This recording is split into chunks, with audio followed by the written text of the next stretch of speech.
Right, okay.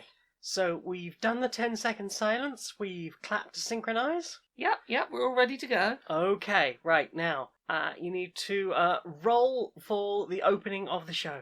Okay. Oh. Ooh, crit fail. Oh, no. Yeah, so, okay, so you start talking about things that are going to be in the show and an idea of what people might expect in the episode. Yeah? But then your head just falls off and rolls down the street. Oh, no, that is not how we want the opening of a show to go. No, I mean, that's at least slightly discombobulating. And you'll probably need your head for the rest of the show. That's going to be a critical disadvantage for the rest of the show. That's terrible. That's a real shame. Yeah. That's going to make it real difficult to tell people what we've watched, listened to, and or played, isn't it? Yeah, and I'm afraid you're going to have to take a disadvantage on silly voices as well. Well, I mean, considering how my throat's doing this week, I was going to take a disadvantage on that anyway. So that's double disadvantage on silly voices. Oh, no. Yeah, okay, right, let's roll for intro. Hey!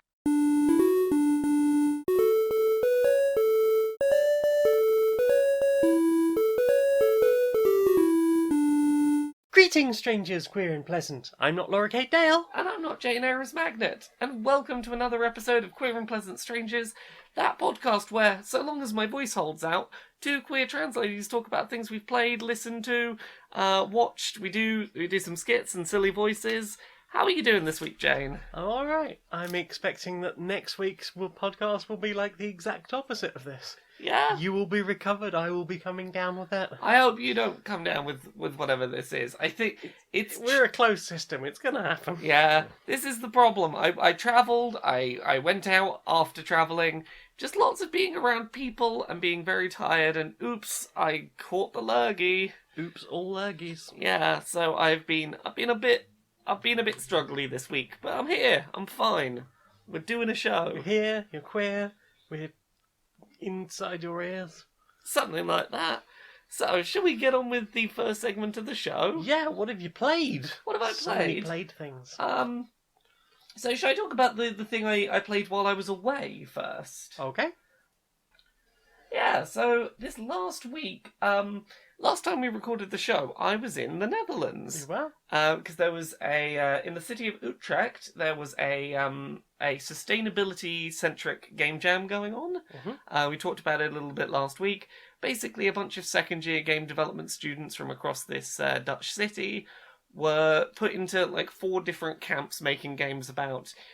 some of them were about food sustainability, some were about things like local councils' sustainable development goals, some were about like lacking faith in science and evidence, and then some were to do with trying to create radical visions of the future, and Radical. Yeah, now that the game jam is finished, obviously these games have got about 7 weeks of development still to do before their final deadline, but first prototypes have been put together, and I went through and played a bunch of them.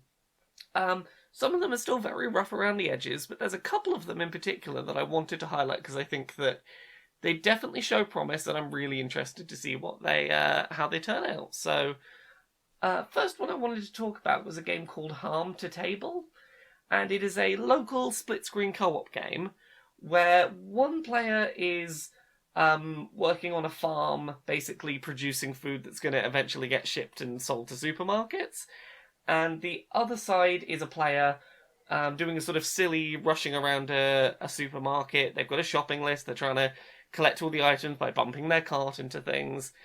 And the actions of the players on both sides of this little co-op game will impact the experience the other is having.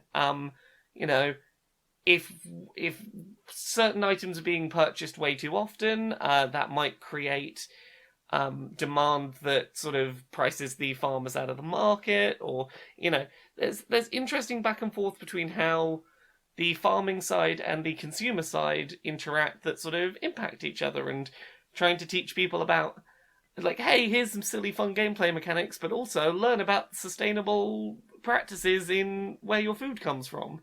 It's a really cool little idea. I'm always a fan of asynchronous games where both players are doing different but connected activities.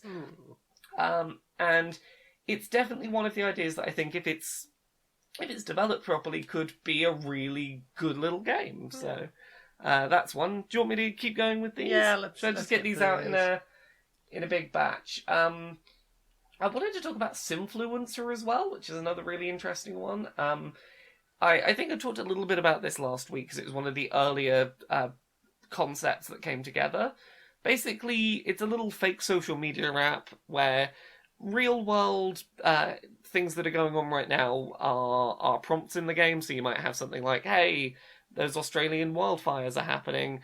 What's going to be basically your Twitter response?" And you've got a couple of things to pick from, and they range from depressing but accurate through to maybe completely disinterested in the topic and just ignoring that it's happening, or at the bottom end you might do something that is a completely disingenuous or clickbaity or inaccurate tweet.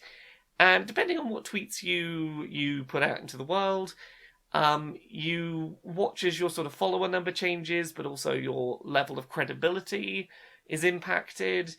For example, things might happen like if you post a lot of stuff that is 100% accurate but is just completely bleak and you never skip a single bleak story, the world is going to get a little more depressed out your window because there's only so much bleak we can take as people. And I'm curious to see how this game develops over the next couple of months, because obviously there's really interesting room for critique there, assuming that they sort of develop those ideas properly. But it's a really polished little demo, and it seems to, at least with this demo where it's at currently, be making some interesting comments on social media usage. I don't know if I agree with them all, but I think that they are valid, interesting takes. I'm curious to see where they go. What were the other ones I wanted to talk about? Mi Sadshi, which sort of translates from Dutch as My Town, is a little minigame collection focused on teaching about the 17 global sustainability goals that Utrecht plus a bunch of other cities around the world are currently trying to focus on achieving with their cities. It's a bunch of goals that are things like aiming to eventually have zero carbon emissions or 100% renewable energy. They're all pretty globally applicable aims that it would be fantastic to work towards. And the idea of this little minigame collection is in the vein of something like that Dumb Ways to Die little phone game. It's all just little interactive minigames, but that are designed to teach about different aspects of sustainability. So, of the 17 goals, currently the prototype's got 2 minigames implemented. I think the one that's probably most interesting so far is one where you've got to very, very quickly against the clock sort rubbish into various recycling or trash bins. And there's stuff in there that's deliberately designed to try and throw you off and teach you about things that you may have real been... recycling. Yeah, that may have... teaching you about things that you may have been recycling incorrectly. So a great example is there are 2 types of pizza boxes that you might come across in this little minigame. One is like a box for a frozen pizza where the contents were sort of shrink wrapped and frozen and haven't stained the cardboard in any way. That can be recycled because it's clean, non-food waste cardboard, versus like a Domino's or a Pizza Hut takeaway box where you can see all the stains from where all the grease is soaked into it. Gotta check that one out. Yeah, you can't recycle that one. You've got to chuck that in the regular trash because it's food contaminated and therefore can't be recycled. It's stuff like that. It's about like getting you to very quickly sort these things based on instinct, and then afterwards going, yeah, you can't do that though. That seems a really interesting one as well. Like it's trying to find fun, silly, mechanical ways to teach people things that are actively applicable, that they can action upon in life, and that that are good things to learn. It's the kind of game I could certainly see being used in like a school with young kids to sort of be like, hey, here's a fun game, but you learnt something. And the last one I wanted to talk about that I think the demos come together really well is Life is Fair, Fare. I was a little worried about this game initially because when the game jam started, for the first couple of days, this game seemed mechanically like it was basically going to be Papers, Please. It was initially about being a train conductor, handing out train ticket fares, and there was a big financial pressure for you to get through these people as fast as possible. You ended up having to make assumptions about people in order to hit your quotas. It was very Papers, Please. Since then, the prototype has actually evolved and I think has done a decent job of differentiating itself. It's now set in a future world where a lot of problems societal problems have basically been eliminated. There's universal basic income, so you don't have to worry about not being able to eat or anything like that. Public transport has replaced all personal cars and things, so that's cut down on carbon emissions. And the game doesn't present its characters as having differentiating features that you might see discriminated against today. So you're not picking between these characters based on race, gender, disability, etc. They're all pretty featureless, similar-looking people.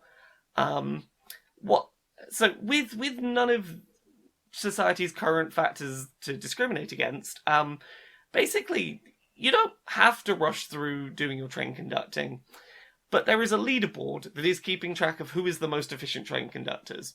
And you can take your time to go through every single customer on the train, check whether they have a valid ticket. If they don't, give them a fine, do your job properly. But you're barely going to break into the top 1,000 train conductors in terms of efficiency. And what you might start noticing is, for example, when I played through it, I went through a train where every single person without fail who had a blue shirt on didn't have a ticket.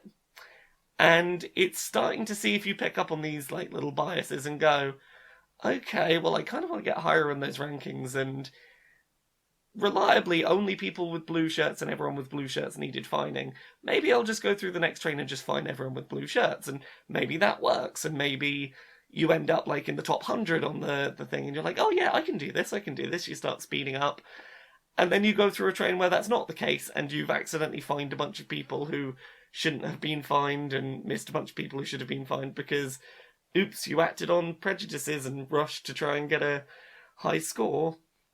It seems an interesting... It feels like a whole comment on the whole quotas thing, like, universal basic income, PIP assessments, things like that, where the government were deliberately failing people. Retail work, where you talked about like working in a checkout, where it's a case of just get it done as fast as possible. Well, exactly. Like, I feel like it's trying to do some interesting stuff with. Obviously, you could compare this to things like Amazon warehouse workers, where unreasonable deadlines mean that people are having to cut corners ridiculously. It's parking enforcement officers. Yeah, exactly. But then on top of that, like I get the impression that they want to make a bit of a commentary on the fact that humans as a species are really prone to putting things into boxes and pattern recognition. And even if you strip away factors like gender, race, disability, things like that, humans still notice patterns and have a real hard time not making assumptions based on them. It's a really interesting concept, and currently the demo's pretty short, but it also seems to teach you that you can't win in this life by not making those patterns. Well, here's the thing, is you're not going to get high on that scoreboard, but is that really what you need to do? Because you've got universal basic income, you're not going to lose your job, you're not going to be unable to feed your family. Like, it's totally valid to play through this game. There's dialogue. If you don't rush through all the people, you can have little conversations with all the people on the train, learn a bit about their lives. You can actually have quite a nice little job going through, like, manually checking everyone's tickets and learning about the people on the train. If you can just resist that urge to go, yeah, but I want the big number though. It's a little scattershot on what its focus is right now, and I'm hoping that over the next few weeks it can sort of hone in on what it wants to be a critique of, but I think it's definitely done a lot to set itself aside from things like Papers, Please, Not Tonight, which is the Brexit-esque Papers, Please game. I'm interested to see where that one goes. So yeah, what about you? What have you been playing this week?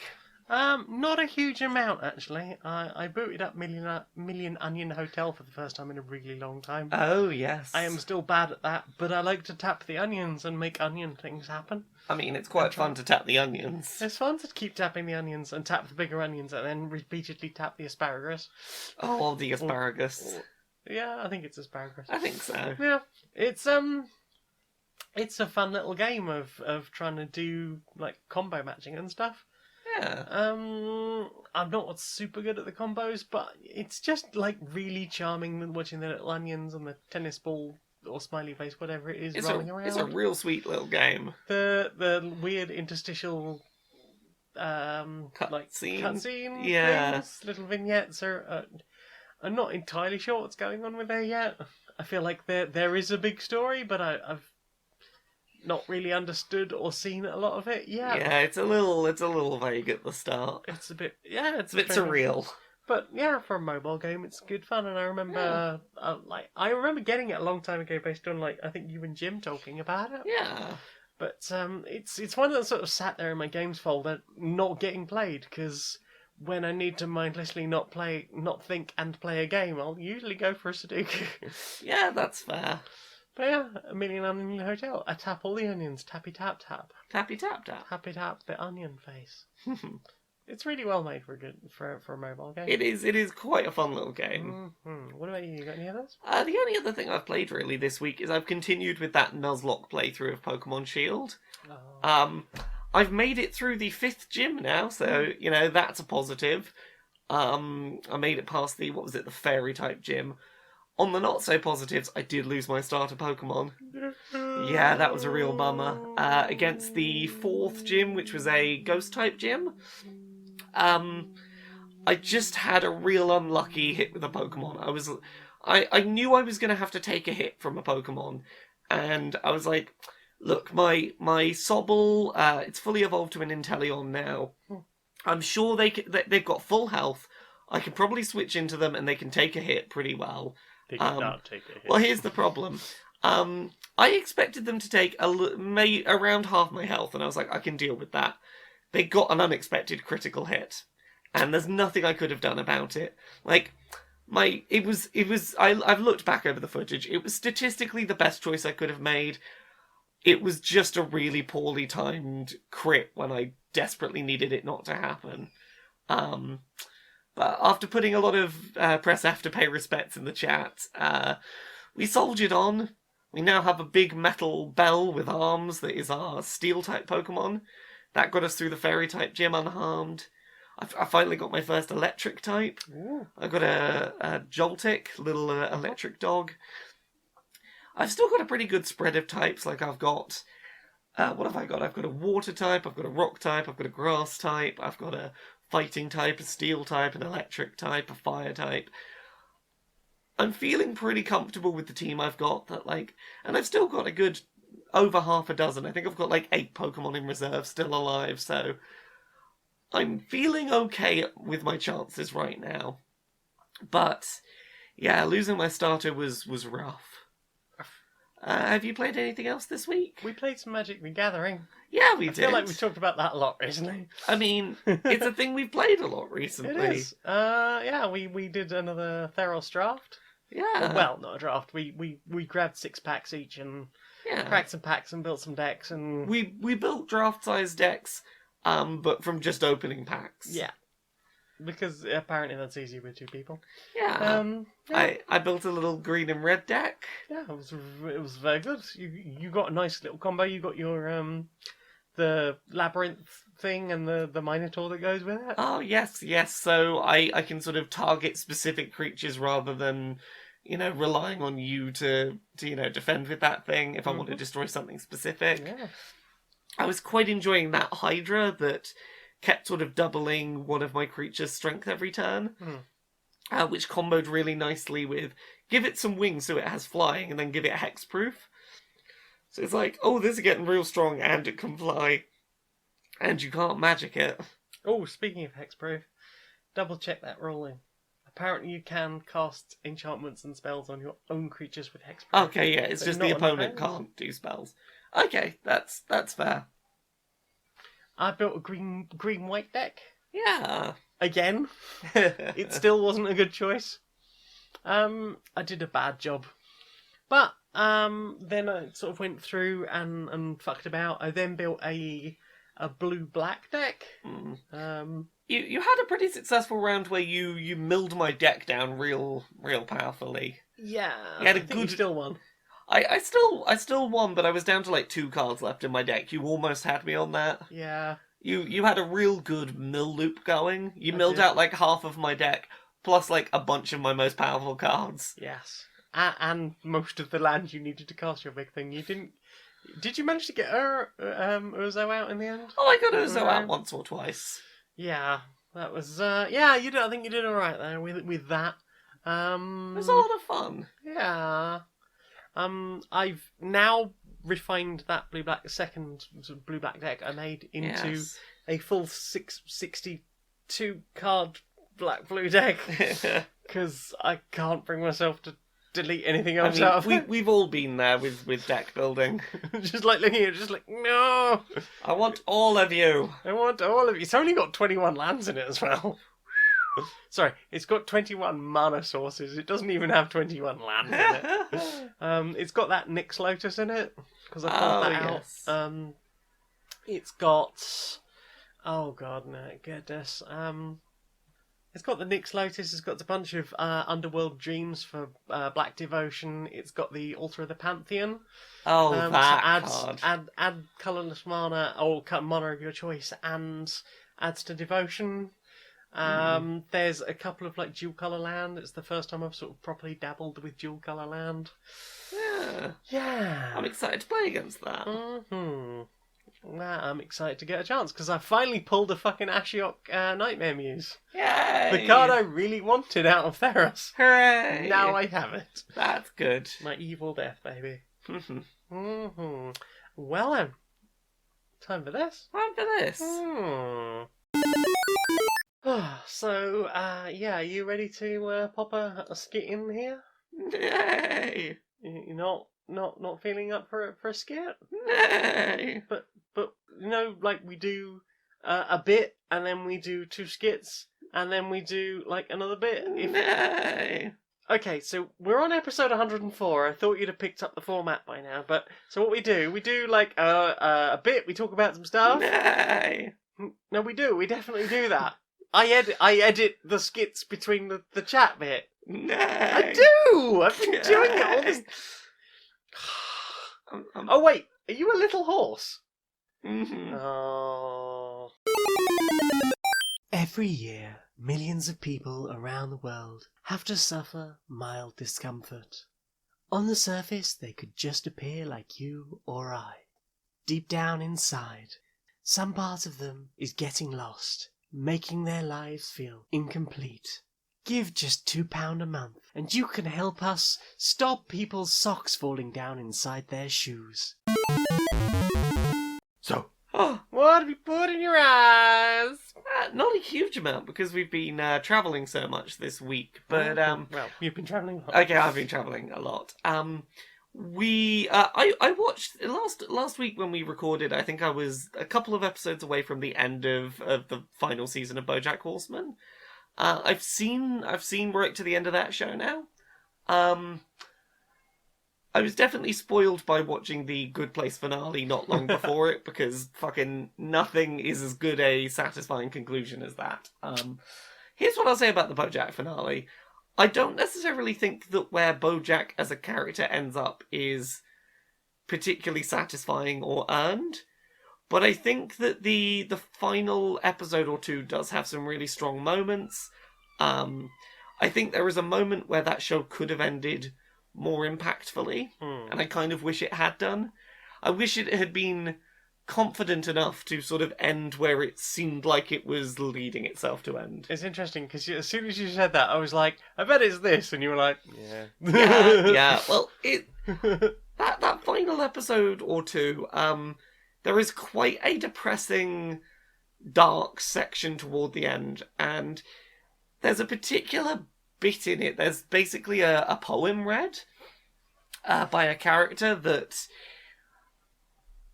if nothing else in that finale, that poem was incredibly well written and powerfully performed, and I've downloaded it onto my phone and I keep going back to it because I find it just... It's a lot. It's quite heavy and dark, but I need to get back and listen to the last 2 seasons of Bojack, Yeah. because I just dropped out at some point. yeah, that it's quite a powerful piece of media that's going to stick with me. That this one little poem that was a part of the last couple of episodes, more so than actually how the show ended. Mm-hmm. Yeah. What about you? I watched the Dorkly. The Dorkly. You know Dorkly, the Yes. 8-bit cartoons. That have just about maybe are surviving maybe College Humor's death. It's unclear at the moment. I mean, I don't really know what's going on at the moment, but it was Yeah. the last villains. Oh God. Was it the last villains who need an assistant episodes? Yeah. And wow, they were not fucking about with that, huh? Yeah. So It's usually. Google and Facebook. Yeah. So usually the assistant series that Dorkly does is here's Bowser's assistant, and it's just someone sat behind a desk being like, why are you wasting all this money on Goombas that walk left to right? Why not just lock them in a room full of all fireballs or something? And here it's like, oh, I'm being the assistant to some real villains, Google and Facebook. Yep. And yeah, they didn't pull any punches, No. particularly with their criticisms of Facebook You desperately wanting to be a video source. long form video on Facebook. That's the way to go. Gosh, yeah, for Dorkly in particular, that's quite a quite a stab. Yeah, because that fucked over a lot of people. A lot of people Yeah. now don't have jobs, including people working for Dorkly. Yeah. Ugh. Fuck Facebook. Fuck Facebook. Well, have you watched anything else? Just because I needed good comfort watching while I was away. Stuff that wasn't too plot related, so if I fell asleep it wouldn't be a problem. Mhm. Because I'm still in big excitement mode about My Chemical Romance shows in the summer, Mhm. I went and rewatched through Diet Shampoo is the user on Instagram and YouTube who uploaded My Chemical Romance Return, the Shrine LA reunion show, which is a full recording of their LA reunion show. This is the one that you were watching on the This night. is the one that I was watching on Instagram live at the time. They've basically stitched it all together into a full, here's all the best sources that we could find, and here's just a recording of the whole show. And I just sat and rewatched through that, because of course I did. I'm a big old nerd. What about you? What else have you been watching? I watched some Beyond the Brick on YouTube. Yeah. They did or had on there a build of Legend of Zelda Breath of the Wild. Link's house from that he buys before going onto the Terrytown mission. Oh yeah. And you can take the roof off and look inside, and it's got spaces to put all the all the different weapons on the wall. Oh. It's really nicely detailed. Like the top roof of the house, it's got sort of a it's all uneven texture. It looks really good. There's a couple of other sort of scene bits from around the world. They've done a really beautiful job of all these little Breath of the Wild things. They did is it Naboru? The elephant? Oh yes, Naburu, yes. Yeah, they've done a build of that. That looks really amazing with a spout of water coming out of the trunk. And they've really captured the sort of clockwork and slightly natural looking design or a biological design. They did a really good job with that, and then they did little the Guardians. Yeah. They came out really well, and miniature versions of all of the Guardian. They did really good versions of all miniature versions of all of the Divine Beasts. They look really good. Awesome. Yeah, and that's Beyond the Brick on YouTube. Nice. Oh, you got any others? We watched a thing together. Yes. We watched through the entirety of season 1 of Kipo and the Age of Wonderbeasts on Yay. Netflix. That's a real good show. It was really good. Yeah. I don't know what I was expecting. It was recommended to me by Nick, who was our DM on the first episode of first series of Curiosity Epidemic. But like, oh god, it was so good. Yeah, I'd heard very high praise for this this show from a lot of people I know who have similar taste to me in things like Avatar: The Last Airbender, The Dragon Prince, Steven Universe. Good queer, kind of dark in places, emotionally complex animated family shows. And at least based on season 1, Kipo really feels worth putting up in that sort of high echelon of... Definitely. Possibly even slightly higher. Yeah, it's... Like, it didn't piss about by going, oh, this character is not straight. Yes. And we're not going to say it, but, you know, they're not going to have any, like, opposite gender attraction. So, this kid just comes out and goes, I'm gay. Yeah. This show is real good about actually being direct about representation. Yeah. As you say, yeah, there is a character who, for about 2 minutes, it looks like they're going to set up a heterosexual romance plot, and then it's like, nope, this character just comes out and says they're gay. Yep. And then we have a couple of instances later in the series where they swoon over other characters and... and that scene was adorable. That was adorable. I was so happy the other person swooned back. It was adorable. Double swoon. But yeah, should we talk about the general premise? Humans largely now live underground, and it seems like they were pushed underground maybe by some kind of nuclear... Some kind of apocalyptic event. Some kind of apocalyptic event that meant that a lot of animals became mutated and now are sort of humanoid, maybe have humanoid intelligence. They have the ability to speak.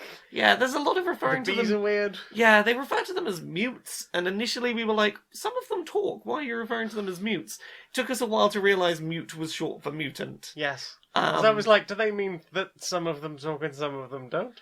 Yeah. And we follow Kipo, who is a person who lives in one of these little underground cities, and the town is destroyed, and she finds herself above ground, and she doesn't know whether her family's okay, or whether anyone from the town got out okay, and she's gonna go find her family and friends, but also not get wrecked by all the stuff Mega on the bunnies surface. And the weird frogs, and Scarlemane. Yes. And stuff. But yeah. the Mega Bunnies are adorable. Yeah. And Kipo is sort of joined on the adventure by a couple of other companions. We've got Wolf. We've got Wolf, who is sort of streetwise above ground. Oh, I'm tough. I've lived on the surface type. We've got what's the name? Can't remember the other two. I can't remember the other two's names. I feel terrible, but there is the Bug and the other kid. Yeah, there is another kid who is a guy, and there is an insect that every couple of episodes goes through the various stages of metamorphosis and then back to being a child. So sometimes it's a little baby grub. It can go all the way up to being a big, strong, tough thing. Yep. Elderly Don't bug. forget the awkward teenage phase. Oh, there's the awkward teenage phase, and then it just goes back to being a baby again. Yeah. And they're a really fun little crew of characters. They're very cute together and a great little family. Yeah. There are some really cool surprises in the plot that I obviously won't talk about, that I'm super curious to see where they go. And Marty the pig. Yeah, Marty the pig. I think the thing that impressed me most about this show is it is not afraid to get dark for a kids show. Mm-hmm. There is an episode about a character's backstory.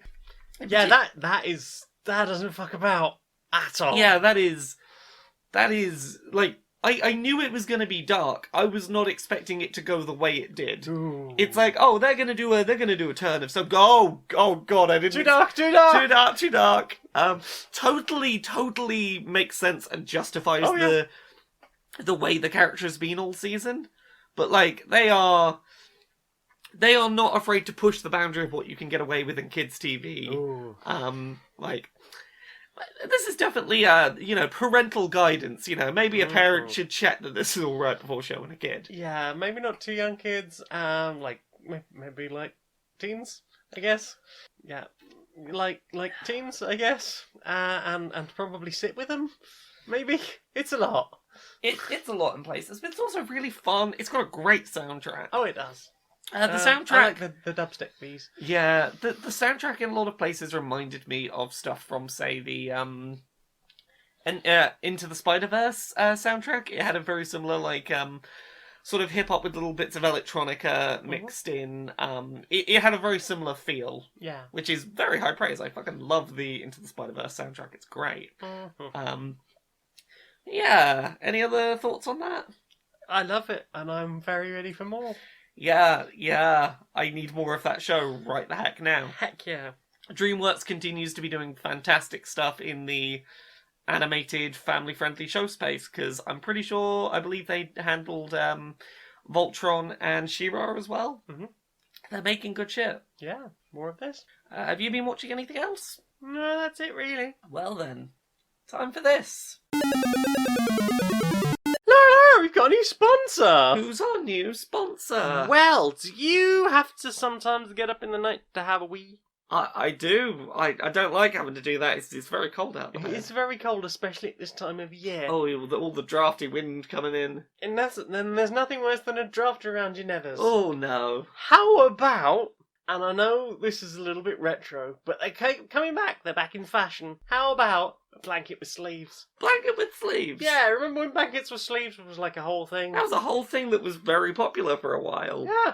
I mean, it was nice that they were able to mass-produce blankets with sleeves, because they were originally designed for people in wheelchairs, who it is apparently very difficult to get a blanket on comfortably. That's a very good point. It was nice to get them mass-produced. Let's get them mass-produced a bit more so they can bring the prices down. I'm always a fan when a thing that is meant for people with disabilities becomes mass-produced, because, isn't this silly and or funny as a fad? Aha, now it is available at a reasonable price for people who need it. Yeah, we're looking at you, weighted blankets. Oh, weighted blankets. Fidget spinners. Oh, fidget spinners. Oh. Slankets. Yeah, exactly. But you're saying they're also useful for me when it's cold and I need to go for a wee at night. Yeah, imagine, right? You've gone to bed, you've tucked your arms in your little sleeveys, you probably tucked your fingies in a little bit. Oh. You're all snugly in your blanket. It comes to a time, it's like, oh god, it's 6 a.m. It's not time to get up for work yet, but I do need a wee. Oh. And it's like, oh god, I've got to go out into the cold, away from the snug. But what if you could take the snug with you? Oh, that's fantastic. Exactly, blanket with sleeves. You head to the bathroom, you do your business, you can wash your hands.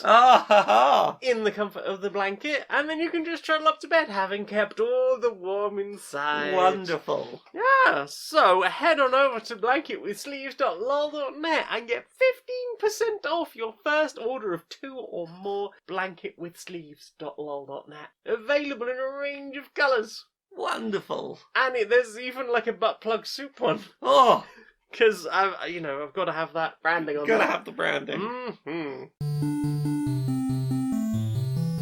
Inside the boardroom of Electronic Active Softworks. Hi. How's business been going for you? Yeah, not too bad. Have you, I hear you've got a new suggestion for us? Yeah. So I've been looking at what our competitors have been doing recently, and one of them's teamed up with that fast food chicken place to deal with some of their loot box things. You know, do you want to play their video game as the corporate chicken mascot? Yeah. Well, you're gonna have to buy a bunch of real boxes of chicken food to have a chance at maybe loot boxing your way into that playable character. Right. So I've been thinking, we should get on this train, I think we need to be contacting outside companies, getting sponsorships, getting some money from ad deals. Right. To, loot boxify other products in the world. So I wanted your feedback. Yeah. What could we put loot boxes in? Well, I mean, we like the whole gamer TM idea, right? Yeah. And you know how they have a whole brand around, like, caffeine and bacon? Oh, yeah. Yeah, so how about we get like one of the big bacon brands on board? We'll do like a whole load of bacon skins, like a bacon skin for your gun, Oh, bacon skin clothing. What if we get like two birds with the same stone? We make a skin that is a big piece of bacon that's got like a Mountain Dew energy gun or something. Yeah. It looks like a Splatoon, but it's just firing Mountain Dew out the end of it, and it's OP as fuck. Exactly. We have to keep selling all that branding. Yeah. Maybe we focus on other things that the gamers TM seem to be really into. Yeah. A lot of them seem to be into this Joker movie. Yeah, because they live in a society, right? They live in a society, so I hear. So maybe we just go like for every one in every 100 copies of that movie, maybe let you play as that character who lives in a society. No. How about this?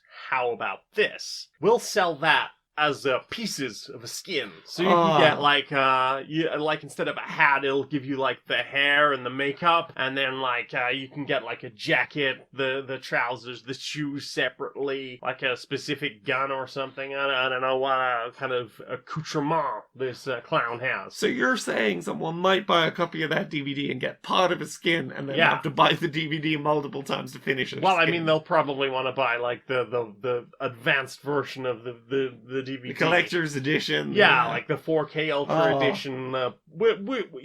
We can take all of the stuff we've learned about video games and put it into the DVD for this thing. So Special collector's edition. I have on that topic, I think, a final suggestion. Yeah. Maybe we do a loot box inside a different one of our other games. Right. Do you want to get the best skin in this game? Well, buy a copy of our other game and you've got a 30% chance of getting that skin. Did you not get it? 30 sounds like a lot. Okay, 13. How about we tell them it's 30? We tell them it's 30. But buy multiple copies of this game that's not the one you want to play. And if you could be overpowered. Yeah, do you want to be overpowered? Just buy multiple copies of this game and maybe you'll luck out. You are a fucking genius. I know. So, what have you listened to? I've not listened to much particularly new this week. It's been a week for going back and listening to things I already know, just for comfort listening, because travelling, it's been a lot. I've needed me home comforts. So I went back and re-listened to a load of old episodes of The Empty Bowl, which is a podcast I've talked about before, that just very calmly, very gently, very relaxedly talks about cereal over sounds of calming waves crashing. And that's not particularly timely. I don't need to, I'm not listening to that podcast to know up to the minute, latest and greatest cereal news. I don't even really eat cereal. I just find it a really relaxing comfort listen. So I've been going back through a lot of that. What about you? What have you been listening to? Listen to a bunch of Joe Jeremiah. He does a whole series of A Bit Of on YouTube. This was the one we did A Bit of Undertale, which was like just a medley of Undertale tracks. There was also a bit of anime, 1, 2, and 3, which we listened to together. Oh, yes. And you identified a lot of the animus, which I had not heard. A bit of memes, which is things like Smash Mouth, probably. I think Smash Mouth. What's Up by Four Non Blondes. The Trollolol song. Yeah, stuff that shows up in memes. All of those good meme tracks. And the other one was like TV, which is sort of all sorts of great like TV theme tunes and things, like Thomas the Tank Engine. Again, quite memey stuff. Yeah. Stuff you remember from memes / your childhood, depending on your age. They are a really good musician. Nice. And I like the stuff they do in all the good 8-bit sounds. Nice.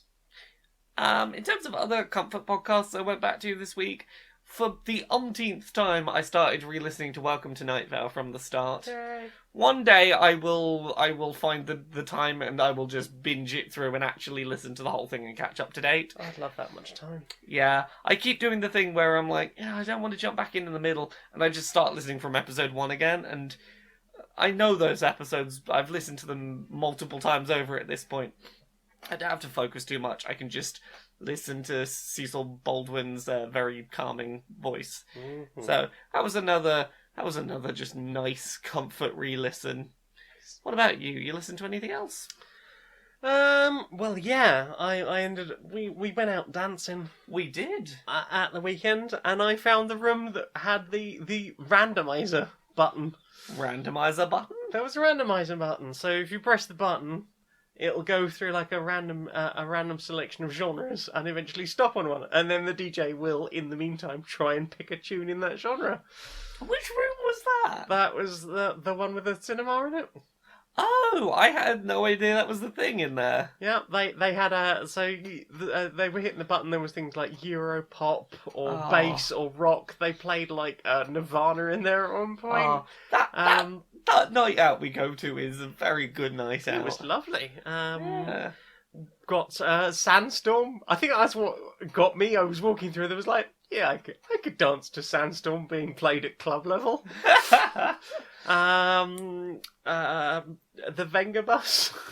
The Venga Bus is coming. Crowd went mad for that. It was you would. It's the fucking Venga Bus.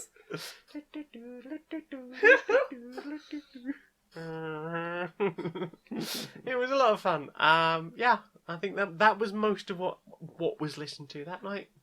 For me, most of what was listened to that night was I listened to a couple of ska bands, as I am known to do at this event we go to. Mm-hmm. I wanted to name two in particular that I really enjoyed seeing live. One was Mama Moonshine. Oh, I heard some of that. That was really good. Yeah, it was a lot of fun. She had a real set of pipes on her, real good voice.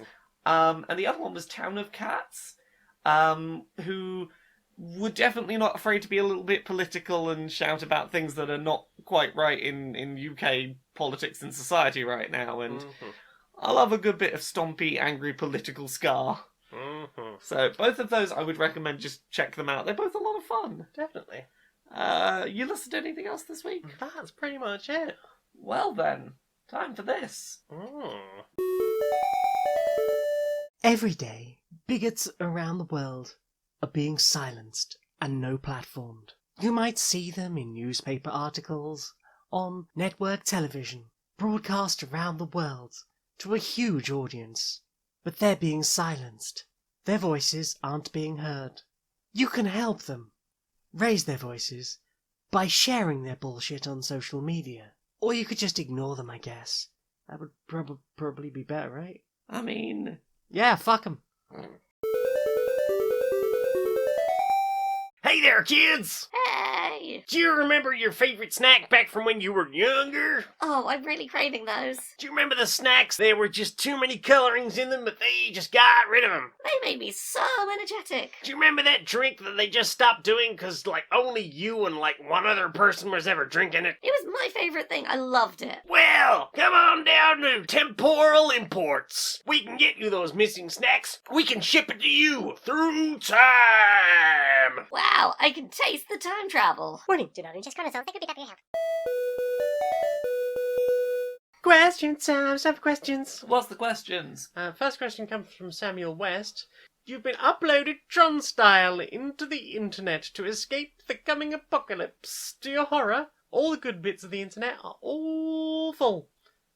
Not awful. And you must spend the remainder of your existence trapped in one of the 2 digital message boards that have space. Do you pick Sawbones or Vegan Beginners? Oh, of course I get trapped in Sawbones. Because there everyone debunks all of the medical things. Yeah. I would like to be in a place where nonsense gets debunked rather than shared without critique. I also Sawbones. Yeah. Because I think there would be sort of a greater level of humour. The jokes I find are better in a Sawbones community Oh gosh, yeah. than a vegan community. It's lots of the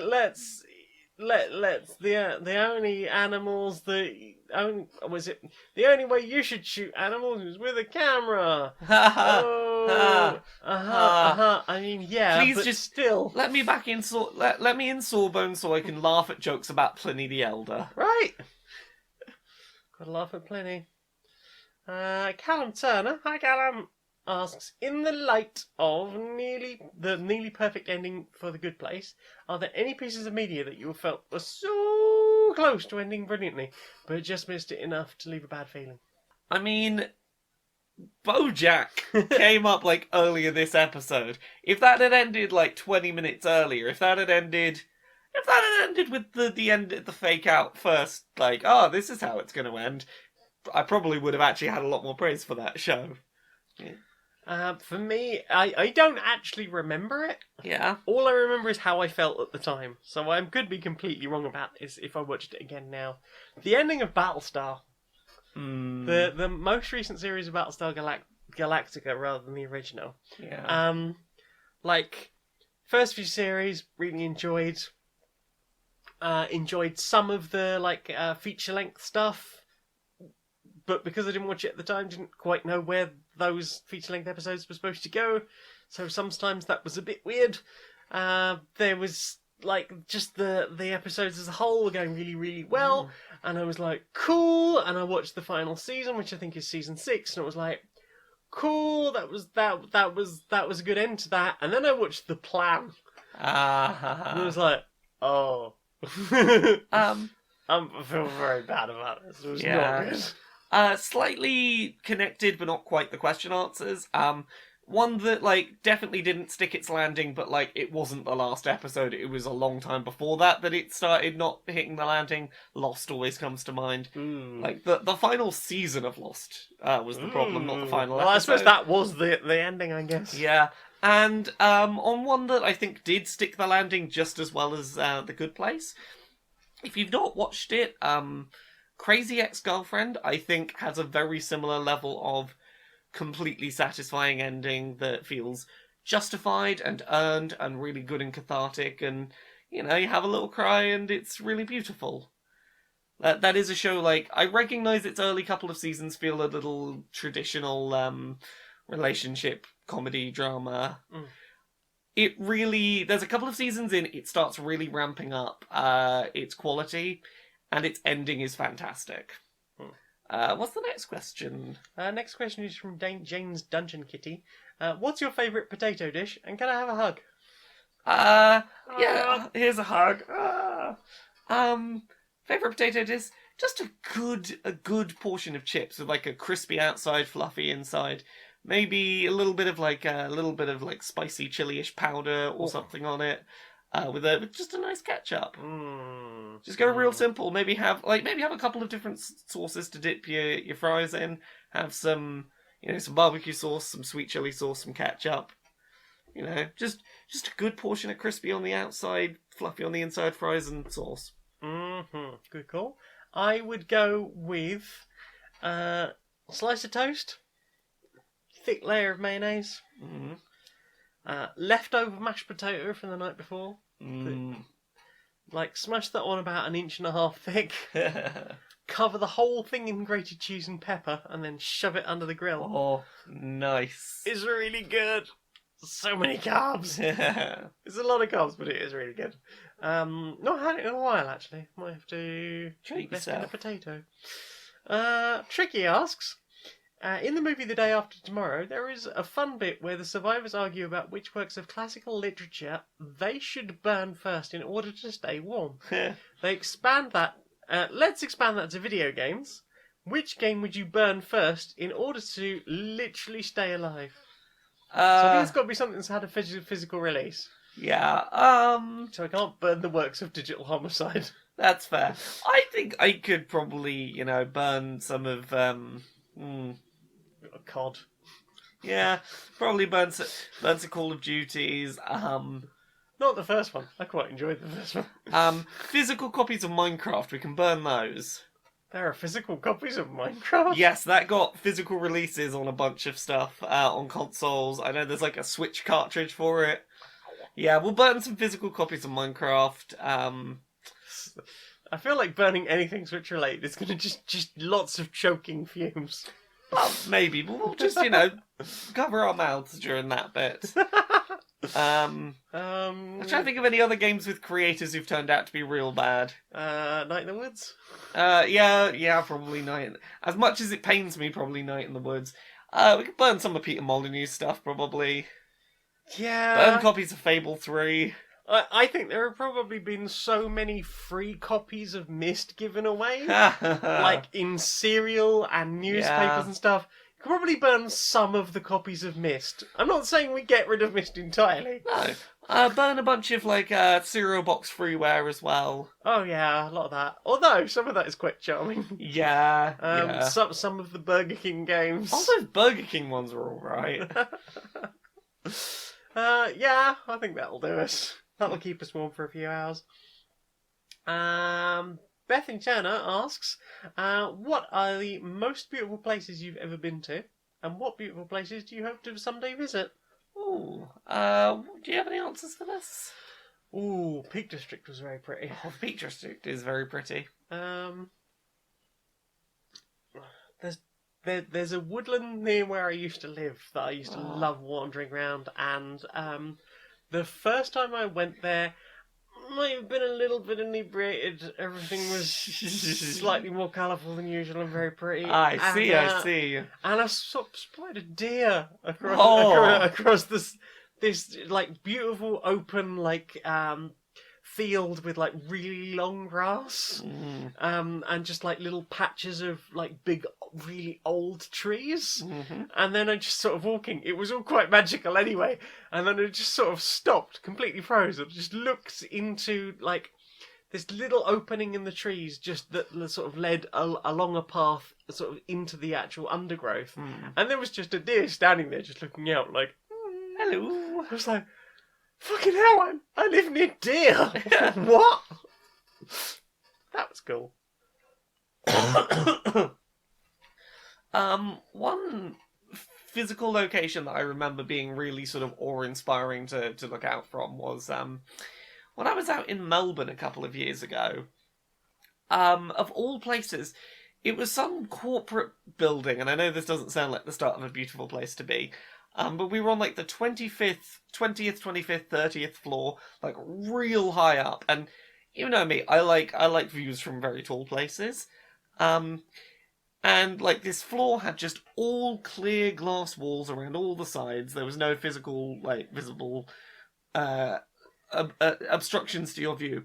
And I could just see on this lovely sunny day out across like pretty much all of Melbourne in all directions. And it was a really beautiful sight. Like the sun had gone down just enough to create this beautiful golden glow across the whole city. And that view stuck with me for years.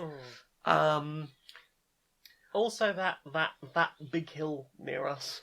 That is near the large amount expanse of flat. Yeah. And you could just sit up there and just see for miles, and that's quite beautiful. Yep. Also, in a similar story of seeing a beautiful thing while maybe slightly inebriated, that festival we went to last year, looking out over those rolling hills. Over the valleys over Somerset. While everything was just slightly colourful. Yeah, it was very pretty. That was a real beautiful thing to see. Yeah. Yeah. The clouds were great.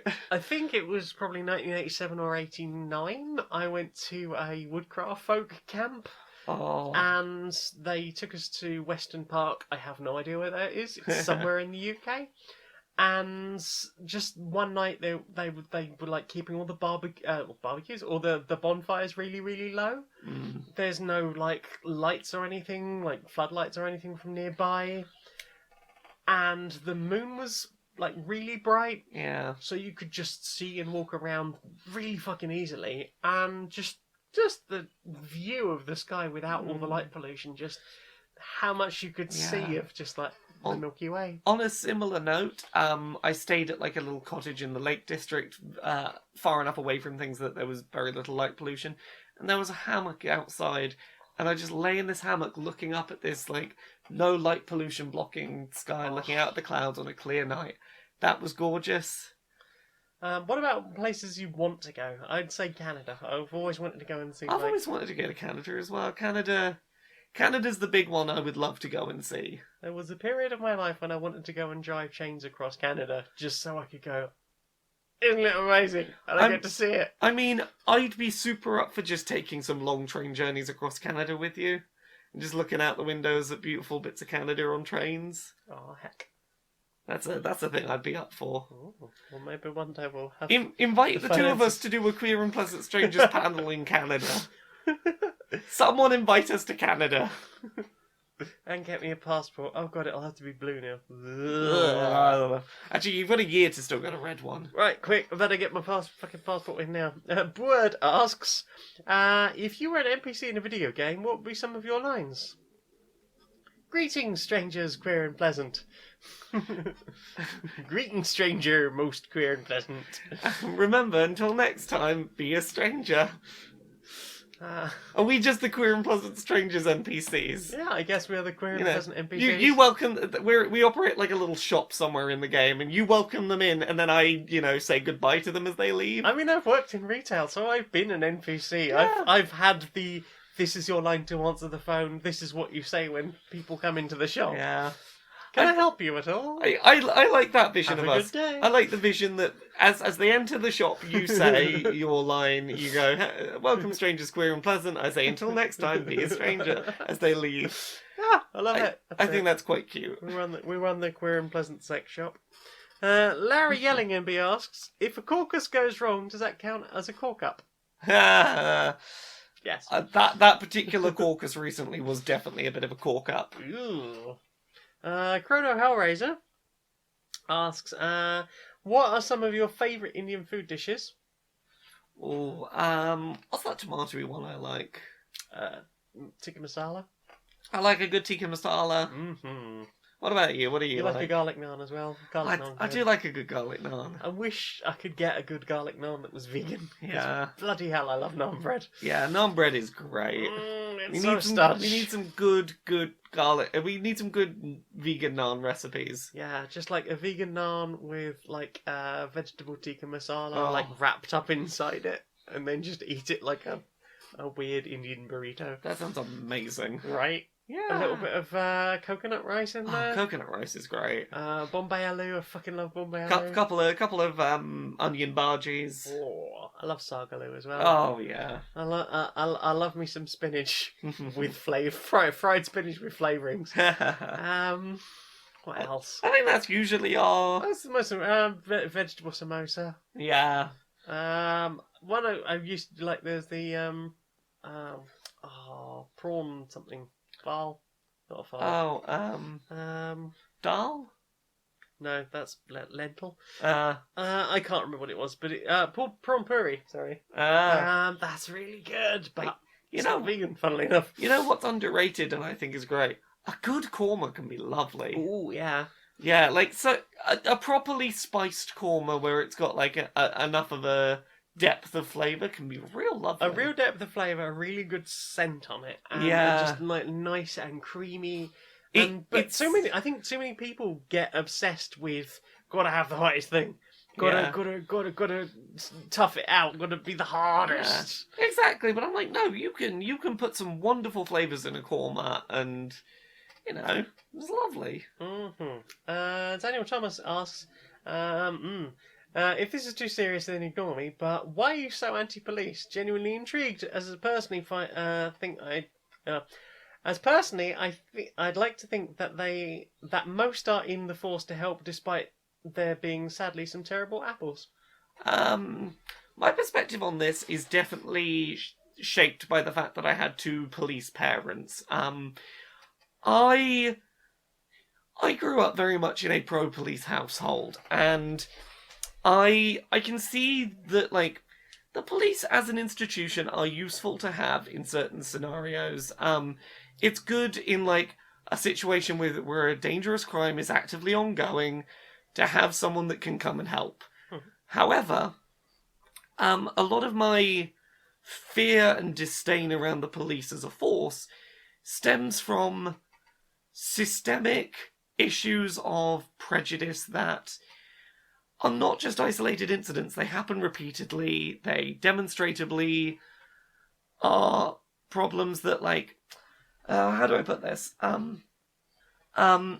It's been demonstrated by study after study that police, as a whole, can get a little power trippy on the power they have. They are generally considered above the law as it applies to other people, and as a result, it leads to things that are shockingly common, like planting drugs on people to get arrests, and falsifying evidence and stuff like that. On top of that, there is the by-the-letter way that they are required to enforce laws, whether they believe those laws are ethical or not, can be a problem. And that's my big issue with them, that they are basically upholding laws very often that are unjust. Yeah, it's a ridiculous situation where, if you look at things that were legal a few decades ago, for example, it was totally legal to, there were no laws preventing harassment and attacks based on race, for example. And I mean, if you live in America, there doesn't seem to be that anyway now. Yeah, the fact that they routinely gun down black civilians. Exactly, but you've got situations where, people are doing things that are harming no one, that history is ultimately going to look back on and go, that was a bad law that probably should have been gotten rid of. But because you're police and it is the law, you have to enforce it whether you like it or not. The fact that in in times of policing cuts, such as we're seeing in the UK at the moment, particularly, the police that remain are there to protect private property. They are there to enforce laws for basically people who are rich and can afford to live a nicer, happier life. When we need to be a bit more socialist about things. And then there's look around the world at the many terrible stories of police shooting unarmed minorities, and police who murder people who were innocent and get 0 jail time. Police who took disabled protesters' disability equipment away from them. Yeah, and here's the thing: I'm in no way saying abolish the police entirely as a concept, because I think that there have been times in my life where I've called the police, where I've needed the police, but I think that we need serious, major reform in the way that policing is done, because right now it is not prioritizing protecting the people, it is prioritizing protecting those in power and making it so that police are basically untouchable no matter what they do. And the fact that they will protect each other. Yeah. So someone gets in trouble, they've done something genuinely wrong. Oh, we're going to put them on gardening leave for a little while. Yeah. They might not lose their job. They might get put in a slightly different department for a little while. They might end up coming back somewhere else. It's not good. There's a real reluctance to go, you seriously fucked up, you need to face consequences for this. The whole thing is corrupt. It needs to be ripped apart and start again. Yeah. And again, this is the point. It's I'm not saying no police ever in the world. We should abolish all law enforcement at all. No, we need protection for people, for the vulnerable. Yeah. Not for those who, are just going, well, I can pay you. Be my private police force. Yeah. Look after my property. I think after my interests. I think when we say, fuck the police, it can come across as we don't want there to be anything enforcing laws, just, chaos and whatnot. But it's no, we don't like the fact that right now the police as an institution is basically set up to be not reliably safe for the people most vulnerable and in need of it to make use of. You look at America right now. I know black people in America who have gone, if I have a crime happen, I don't feel safe calling the police about it. No, because they might turn up and shoot you. They might turn up and shoot me. We need major reform so that that minority groups can basically safely rely on the police to help them, rather than feeling at risk of the police making bad decisions and then getting away scot-free. And then there's other parts of the world where there are vast amounts of corruption in the police force. Like, we've got friends who've recently gone to Goa, and they've been talking about, like, there are, like, sections of the police over there that will specifically target certain types of terrorists. They will be stripping them. They will be, harassing them for money in the street. They will make them unpack all their shit in the street. They might try and search them in the street. Just generally, as a concept, I think that the police need more external oversight and need to be held more accountable. Yeah. I would say, like, things that need to happen. If a police officer kills someone who is not guilty of a crime, they should be tried for manslaughter or murder. Yeah. Like, they should not be able to get away with... Bad should not be a license to kill. Yeah, that is exactly it. Like, I think that's the big problem is being a police... There's this whole thing that comes up time and time again when police do bad things, where it's like, oh, well, the pressure of fearing for their own safety, they acted in self-defense. It's like, no. Yeah, but you say that, and then you have people who've been in active war zones, and I also have problems with the military, but when they can come back and go, hey, I had to be trained not to fucking shoot civilians. Yeah. And what are you? Yeah, police need more training to properly assess situations and to not harm innocent bystanders, but, like... They need not to use it as an excuse. Yeah. Well, that's it. Just not be able to use it as an excuse of... It's like, hey, I can understand how a civilian, when faced with the situation where you were in, might have acted the way you did, but you need to be held to a higher standard. A much higher standard. And not just, I saw a brown person, I had to shoot them. Yeah. Like, especially not when you see the same, like, the same police officers where they... Like, the number of times you'll see, like, oh, well, there was this black guy, he was seen hurrying away from the scene of a crime, so they shot him. They shot him in the back and he was innocent. They shot him in the back, he was innocent, he was just late for work or something, or they shot a random kid because they thought he looked a bit like somebody else, but... can then go, oh yeah, well we've had this guy locked up in this building. He's been taking pot shots at us all morning, but we managed to take him in because he didn't have a lot of melanin. Honestly, the most depressing thing and the thing that gives me the most disdain towards the police is seeing the frequency with which non-white people are shot when innocent by police versus every single time a white mass shooter is on the run, they are always taken in alive. Yeah, how did you manage to bring them in? How did you manage to keep you calm through that, eh? They always manage to bring white terrorist mass shooters in alive. Black people, oh no, we had to shoot them. Yep. We panicked and shot them. And it's this kind of shit that needs serious reform. Absolutely. And again, I have parents who both used to be police officers, neither of them are anymore, but I love them. I appreciate the work they did. I think they were doing the right work for the right reasons, but that doesn't change my feelings on the system as a whole being broken. And like the question asker said, I'm sure there are okay police officers who have gone into it for the sense of wanting to do, justice and right and protect the innocent and whatever else. But it really feels very not all men. Yeah. At that point. Well, also, like, one last point I wanted to make was on that whole point of having to enforce laws because they exist, not because you think they're moral. Like, I struggle to empathise with someone who, let's say, is on an evening beat of work and every hour is having to wake up homeless people who are not bothering anyone away from everyone else and move them on. Or take away their signs that they're using to try and get some money to eat. Or take away their property. Often taking away their tents, their sleeping bags, the very few possessions they actually have. That's one of those situations where I'm like, that's you doing you're enforcing the law, but I wouldn't say you're doing a moral thing. No. And, those are the kind of actions I watch police do and go, this is something that needs serious reform. Mm-hmm.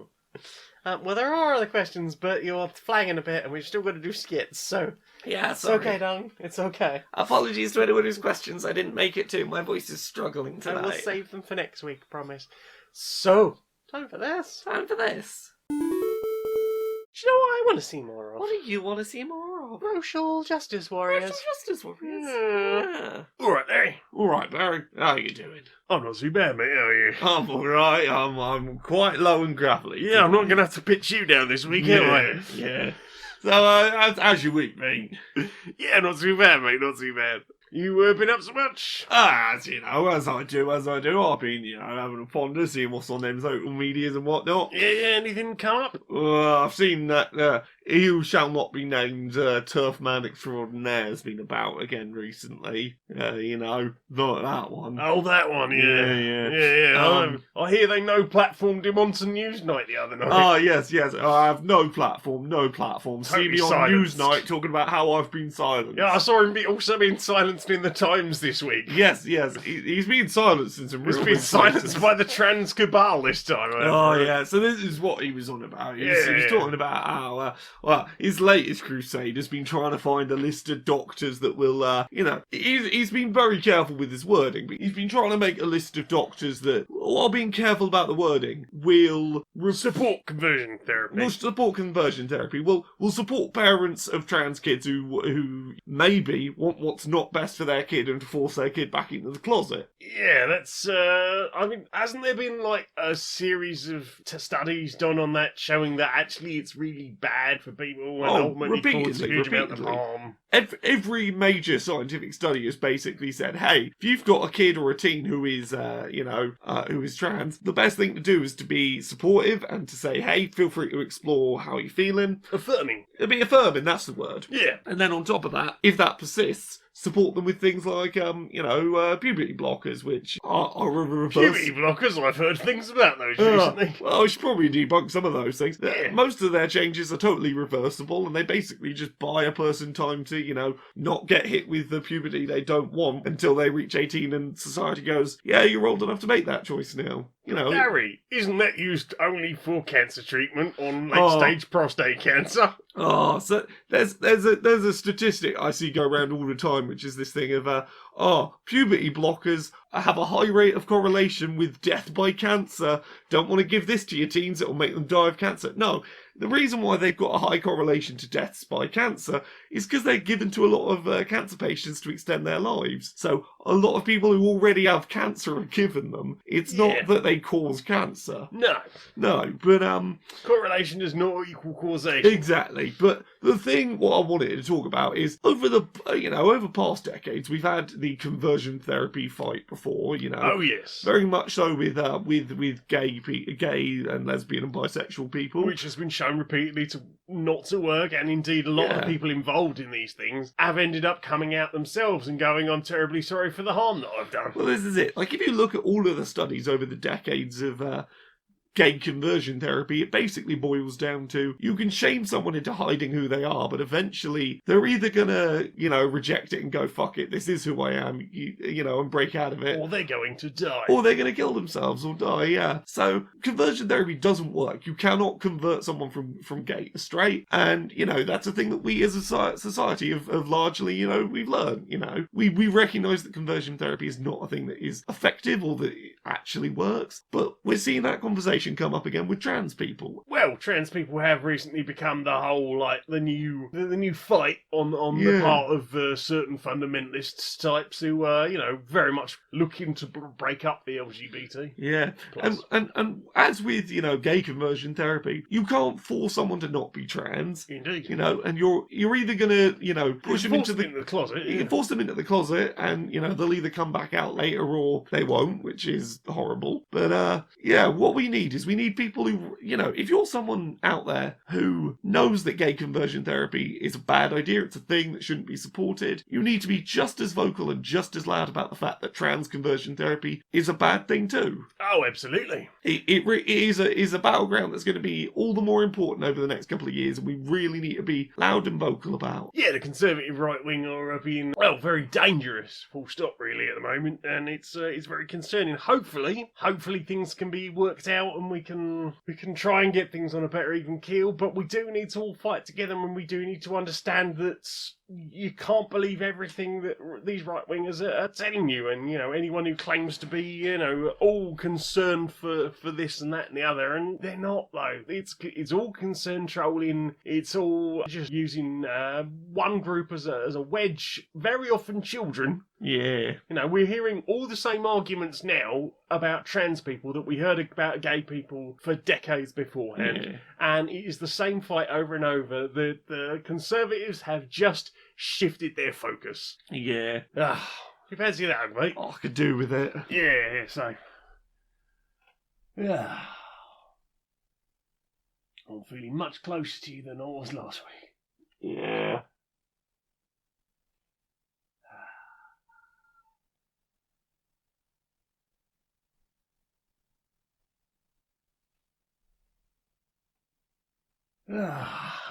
Nice, good hug, mate, good hug. Good hug. Shall I pop the kettle on? Yeah, have that cup of tea. Nice, nice. Laura! Me? Where can we find you on the internet, darling? Laura K Buzz pretty much everywhere. Laura K Buzz on Twitter, Twitch, YouTube, Patreon. That's the one that pays the bills. You can find everything I publish on laurakbuzz.com, be that written articles, videos, podcasts, freelance features. Other than that, I've got some books. There is Uncomfortable Labels. It's about being gay and trans and on the autism spectrum. That is available right now wherever books are sold, or you can find it on as an audiobook on laurakbuzzstore.com.